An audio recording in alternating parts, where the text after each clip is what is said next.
지는 연극영화과 갔으니까 저런 말 하는 거지. 네, 요즘 배우를 준비하시는 분들 연극영화과에 진학을 해야 될지 말아야 될지 고민하시는 분들 여전히 많은 것 같습니다. 저도 예전에 연극영화과에 가야 될지 말아야 될지에 대한 영상을 올린 적이 있었는데요. 그래도 여전히 연극영화과에 가는 게 맞는지 아닌지에 대해서 저한테 물어보는 분들이 아직도 많은 것 같아요. 제가 좀 영상을 찾아보니까 연극영화과에 가면 좋은 점, 그 다음에 연극영화과에 가지 말아라 뭐 이런 영상들이 많이 있는데, 대부분 아마 이런 영상들을 보신 분들의 반응은 이럴 것 같습니다. 지는 연극영화과 갔으니까 저런 말 하는 거지. 네, 일단 연극영화과에 가면 좋죠. 아무래도 이쪽 계통에서 일을 할 거고, 그리고 전문적인 공부를 했다는 뜻이니까 여러모로 좋은 점들은 분명히 있을 겁니다. 일단 연극영화과에 가면 좋은 점들은 아마 몇 가지로 압축될 것 같습니다. 일단 연극영화과 출신이니까 어디 오디션 지원할 때 뭐 전공이 연극영화과니까 아무래도 어필할 수 있는 부분들이 있겠죠. 아마도 연기를 하겠다는 분들은 대부분 이런 것 때문에 연극영화과에 가고 싶다라는 생각을 하실 것 같아요. 그리고 연극영화과에 가면 뭐 인맥이 생긴다 뭐 이런 것 때문에 연극영화과에 가면 좋겠다 이런 생각 하시는 것 같고요. 인맥에 대한 거는요, 이따가 다시 한번 말씀드릴 겁니다. 그리고 연극영화과에 들어가면 어떤 시스템에 의해서 공연도 하게 되고 뭐 이런 것들이 장점이 될 수 있겠죠. 그리고 졸업하고 나면 연기학원 같은 데서 연기 강사도 할 수 있고요. 자, 오늘은요 연극영화과에 들어가야 하는 이유 말고요, 가지 말아야 할 이유에 대해서 한번 이야기해볼까 해요. 연극영화과로 진학을 할지 말지 고민하시는 분들에게 도움이 되길 바랍니다. 자, 그리고 오늘 제가 여러분들한테 드릴 말씀은 어디까지나 제 개인적인 견해예요. 절대적인 이야기는 아니니까 참고만 하시기 바랍니다. 자, 첫 번째는요, 대학교, 유니버시티의 시스템적인 한계예요. 우리나라 연극영화과 엄청나게 많죠. 근데 거의 대부분 대학교 안에 있는 연극대학이다 보니까 어쩔 수 없이 학점을 따는 시스템에 그대로 따라갈 수밖에 없습니다. 한예종 같은 학교가 아닌 바에는 무조건 일정 비율의 학점을 교양 수업으로 따야 돼요. 그러니까 그게 뭐냐면요, 진짜 연기에만 올인하고 열심히 연기 공부하려고 연극영화과 힘들게 들어가지 않았습니까? 그렇게 학교에 들어갔는데 영어 수업을 들어야 되고, 일본어 수업을 들어야 되고, 컴퓨터 수업을 들어야 되고, 법률과 사회, 조경과 인간 뭐 이런 수업들을 들어야 돼요. 왜냐면 졸업을 해야 되니까요. 제가 동국대 출신이라고 그랬죠. 동국대 출신 같은 경우는 잘 아시다시피 불교대학입니다. 기독교 대학 같은 경우는 체프를 듣듯이 동국대학교 같은 경우는 불교대학이다 보니까는 불교 관련 수업을 들어야 돼요. 예를 들면 불교와 인간 이런 수업을 들어야 된다는 겁니다. 그리고요, 연극영화과에 가면 진짜 열심히 연기 공부하고 연기 관련된 수업들만 들을 거라고 생각하는데, 이 전공 수업이라고 개설되어 있는 게 연기 수업만 있는 게 아니에요. 연기 수업은 일주일에 많아봐야 4-5시간 정도밖에 안 되고, 나머지는 뭐 동양 연극사, 서양 연극사 이런 이론으로 채워집니다. 물론 학교마다 커리큘럼이 어떠냐에 따라서 뭐 달라지겠지만 대학교라는 특성 때문에 어쩔 수 없이 이렇게 수업을 들어야 돼요. 그러니까 어떨까요? 예를 들면 예술고등학교에서 연기를 전공하고 3년 내내 연기를 공부했다가 연극영화과 대학교에 갔다고 생각해 봅시다. 그런 학생들은 대학교에만 가면 진짜 고급 연기를 더 심도 깊게 배울 수 있을 거라고 생각하는데, 막상 대학교에 가보니까 연기 수업도 몇 시간 안 되고 자기가 고등학교 1학년 때 배웠던 걸 다시 배우기 시작하는 거예요. 그러니까 예고 출신 애들은요, 학교 들어가고 굉장히 방황들을 많이 합니다. 내가 이거 배우려고 3년 동안 이 고생을 했나 뭐 이러면서 말이죠. 그래서 연극영화과 재학생들 이런 얘기 진짜 많이 합니다. 내가 입시 준비할 때가 연기 제일 열심히 한 것 같다. 그리고 내가 배운 연기는 연기학원에서 다 배운 것 같아. 아마 이 영상을 보시는 분들 중에는 연극영화과 재학생이나 연극영화과 졸업하신 분들도 계실 텐데 아마 대부분 공감하실 거라 생각합니다. 두 번째는요, 이 공연 중심의 교육이라고 얘기합니다.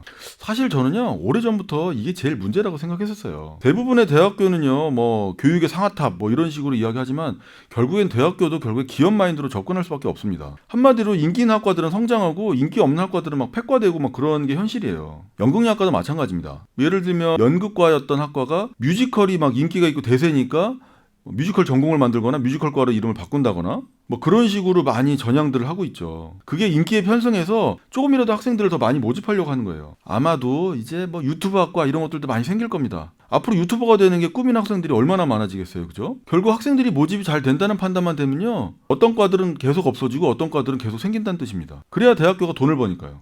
연극영화과가 자기 학과를 잘 홍보할 수 있는 가장 최고의 수단은 뭘까요? 맞아요, 바로 공연입니다. 요즘 거의 대부분의 연극영화과는요, 주기적으로 공연을 해요. 이 공연이라는 게 재학생한테는 중요한 실습이기도 하고 공연을 함으로써 정말 많이 배우는 건 사실입니다. 근데 문제는요, 이 공연이라는 게 정말 학생들이 공부하기 위해서 하는 거냐, 저는 그런 거에 대해서 의구심이 좀 많은 편입니다. 물론 학생들이 학교에서 하는 공연들이 표를 팔아갖고 돈을 많이 벌기 위해서 하는 공연은 아닙니다. 하지만 학교에서 하는 공연이 거의 뭐 상업 공연이랑 크게 차이가 없고 진짜 재밌다 이렇게 평가를 받을 수 있다면 얼마나 좋아요, 그죠? 그리고 그 공연을 본 사람들은 와, 이 학교는 진짜 나도 이 학교 들어가고 싶다 아마 이렇게 말할 겁니다.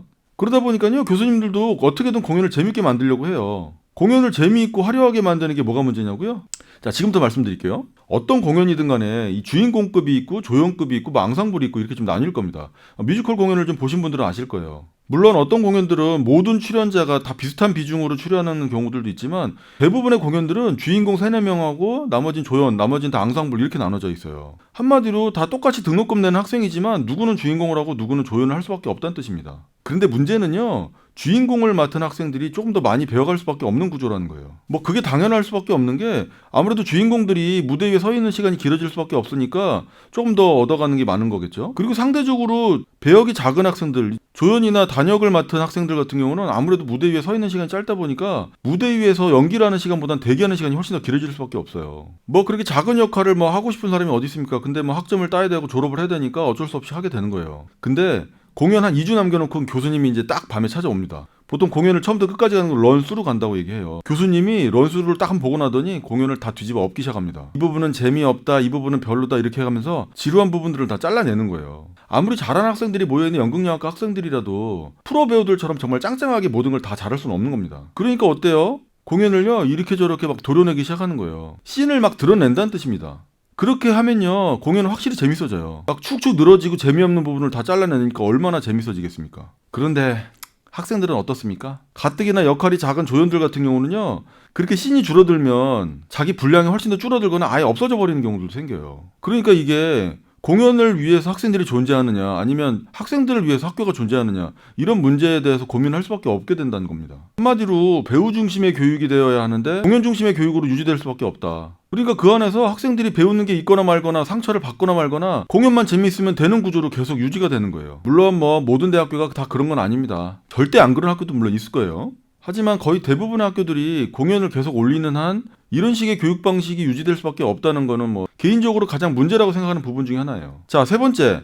연극영화과 인맥에 대한 이야기를 한번 해볼게요. 보통 연극영화과는 인맥 만들려고 간다 이런 얘기들 굉장히 많이 하시죠. 예, 뭐 물론 인맥이 만들어집니다. 근데 뭐 연극영화과만 인맥이 만들어지는 게 아니고 어느 학과든지 간에 그 안에서 아는 사람들이 생기는 건 당연한 거예요. 그죠? 학교에 들어갔으니 교수님들도 알게 되고 동기들도 알게 되고 선배나 후배도 알게 되는 거예요. 그리고 연기나 연극에 관심이 많은 사람들끼리 모였으니까 그 안에서 뭔가 함께 만들어내는 환경이 만들어지는 건 사실이에요. 근데 이게요 교수님이나 선배들이 나랑 같이 뭐 좀 작업 좀 해보자 이렇게 끌어주는 경우들이 있는데 이런 경우에는요 돈을 받는 거는 거의 생각도 안 하고 참여해야 되는 경우들이 굉장히 많다는 겁니다. 막 2달 연습하고 1달 공연하는데 막 20만 원, 30만 원 주고 막 이런 식이에요. 그래서 돈이 좀 너무 적은 것 같은데 이러면 야 사정 뻔히 알면서 왜 그러냐 그냥 이러고 말아요. 그리고 한마디 더 합니다. 야 돈이 많으면 내가 너랑 일을 왜 하냐 그냥 오디션 받고 사람 뽑아서 쓰지 이렇게 말합니다. 그냥 싼 맛에 그냥 후배들 쓰는 경우가 되게 많다는 뜻이에요. 뭐 예를 들면 교수님이 무슨 연극 작업을 한다 이러면요 사정은 더 합니다. 교수님이 하는 작업이니까 학생들 입장에서는 참여 안 할 수도 없고 돈을 안 준다고 해도 뭐라고 할 말이 없어요. 그냥 돈 받는 건요 그냥 거의 포기하다시피 그냥 해야 돼요. 이게요 졸업하고 나서도요 그냥 비슷하게 흘러갑니다. 그리고요 내가 연극영화과에 들어가서 진짜 인맥을 잘 쌓았다고 생각해 봅시다. 근데 내가 연기를 잘 못해. 아무리 인맥이 좋아도 내가 연기를 잘 못하면 누가 끌어줍니까? 내가 잘 못하면요 아무리 좋은 인맥이 있어도요 아무도 안 데려가요. 그건 뭐 당연한 거 아닙니까? 그러니까 인맥이 있어봐야 소용이 없습니다. 내가 잘해야 돼요. 그런데 내가 연기를 좀 잘하고 이미지도 좀 좋아. 그러면 굳이 왜 인맥 도움을 받습니까? 내가 알아서 하면 되는데. 누가 봐도 괜찮은 배우라면요 인맥 도움을 받을 필요가 없습니다. 물론 예를 들면 영화 감독이 동국대 출신이야. 근데 동국대 출신 배우가 딱 오디션을 보러 왔어. 그러면 같은 조건이라면 아마 동국대 후배를 배우로 뽑으려고 하는 마음이 들 수도 있습니다. 근데 영화 찍는 게 무슨 동아리 활동입니까? 학교 후배라고 내가 한번 써줄게 뭐 이런 거 없습니다. 무조건요 가장 최상의 조건인 배우들을 뽑게 돼 있어요. 물론 이 바닥은요 아는 사람이 한 명이라도 더 있으면 좋은 바닥이긴 합니다. 하지만 실력 있고 괜찮은 배우라면요 인맥 없이도 잘 나갑니다. 막 그게 현실이에요. 자, 네 번째는요 이 제도권 교육의 한계라고 저는 봐요. 연기라는 게 해보신 분들 아시겠지만 얼마나 즐거운 활동입니까? 참 재미있고 설레이는 그런 활동이에요.